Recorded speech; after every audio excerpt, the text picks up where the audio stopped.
Από εδώ, αν συνεχίσει κανείς όλο ίσια σε αυτό το μονοπάτι που βλέπουμε μπροστά μας, μπορεί να φτάσει στο τέλος στον καταράκτη της Feiticeira. Άρα έχει λίγο περπάτημα. Μπορεί είτε να το κάνει κάποιος από την παραλία όπως το κάναμε εμείς, που είναι λίγο μικρός κύκλος, ας πούμε.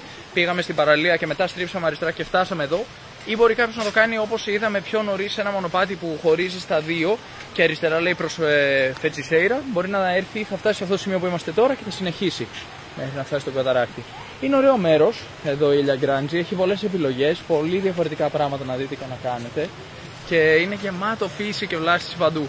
Αν και έχουμε ένα μικρό αρνητικό εκεί, μας συμπάνε τα κουνούπια. Έχει αρκετά κουνούπια αυτές τις μέρες. Στο Ρίο de Janeiro, στην πόλη, δεν έχει καθόλου κουνούπια. Και μου είχε κάνει εντύπωση αρχικά αυτό, ότι στη Βραζιλία δεν είχαμε συναντήσει γενικά κουνούπια. Ακόμα και μέσα στο δάσος του Αμαζονίου. Κοιμηθήκαμε σε ώρες μέσα στο δάσος του Αμαζονίου, στη Μανάους. Και δεν μας τσίμπησαν κουνούπια. Όχι στη Μανάους, μέσα στον Αμαζόνιο, έτσι, μέσα στο δάσος ήμασταν. Έξω από τη Μανάους, δηλαδή στην πολιτεία. Ήτανε 4 ώρες από τη Μανάους μέχρι να φτάσουμε στο δάσος. Ήτανε αρκετή ώρα. Αλλά εκεί όντως δεν είχε κουνούπια. Μας έκανε εντύπωση. Καλά, μέσα στον ολόκληρο Αμαζόνιο και δεν έχει κουνούπια. Λέμε, wow, κοίτα να δεις. Σίγουρα υπάρχουν άλλα μέρη με κουνούπια. Ναι. Εμένα δεν με πολύ τσιμπάνε, γιατί έχω τον Κωνσταντίνο να τσιμπάνε εδώ. Καθαρίζω εγώ, παιδιά, όλα εντάξει. Η Νίκη δεν χρειάζεται αντικουνουπικό. Είναι καθαρή. Έχω το προσωπικό μου αντικουνουπικό και όλα καλά. Αλλά την τελευταία φορά που με ενόχλησαν αρκετά ήταν στην Αργεντινή, νομίζω, στο Buenos Aires. Ναι. Που με περιμένανε στο ασανσέρ και με το που μπαίνανε και άλλα 20 κουνούπια, έκλεινε η πόρτα και μετά παλεύαμε. Στο Buenos Aires είχαν πρόβλημα φέτος. Είχαν πάρα πολλά κουνούπια και ψεκάζανε παντού. Μάλιστα οι καθαριστές των κοντομίνιων που μείναμε εκεί πέρα, σε κάποια κτίρια που συστεγαζόμασταν,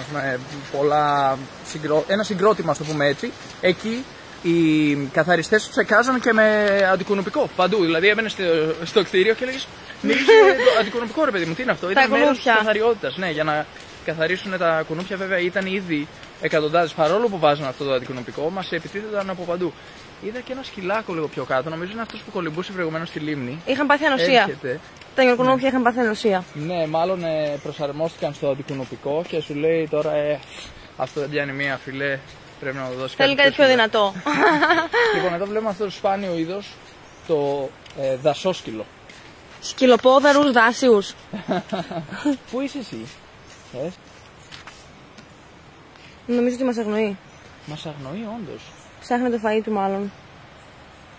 Σαν να μην υπάρχουμε. Ναι, φαίνεται να γνωρίζει το μέρος και να τον ενοχλεί η παρουσία μας. Α, όχι, θέλεις να έρθεις. Όχι, δεν θέλεις. Γεια σου. Λοιπόν, τι πέρασες τώρα μόλις? Ένα ιστός αράχνης και μια αράχνη αρκετά μεγάλη, παιδιά. Δείτε εδώ ένα ιστό που έχει φτιάξει, δεν φαίνεται καλά. Δεν φαίνεται καθόλου, νομίζω. Πρέπει να είσαι πιο κοντά, ίσως να δεις λίγο από διαφορετική γωνία. Τώρα φαίνεται. Ναι. Μεγάλος ο ιστός, ωραίος. Και πιάνει τα ντομάκια της και τα τρώει. Κυνηγός. Βλέπουμε και άλλους ιστούς λίγο παραπέρα. Να, τι αράχνη τον υφαίνει αυτή τη στιγμή, τον ιστό. Ναι. Ναι. Ανάτι, ναι. Τώρα σταμάτησε βέβαια, προηγουμένως το έκανε.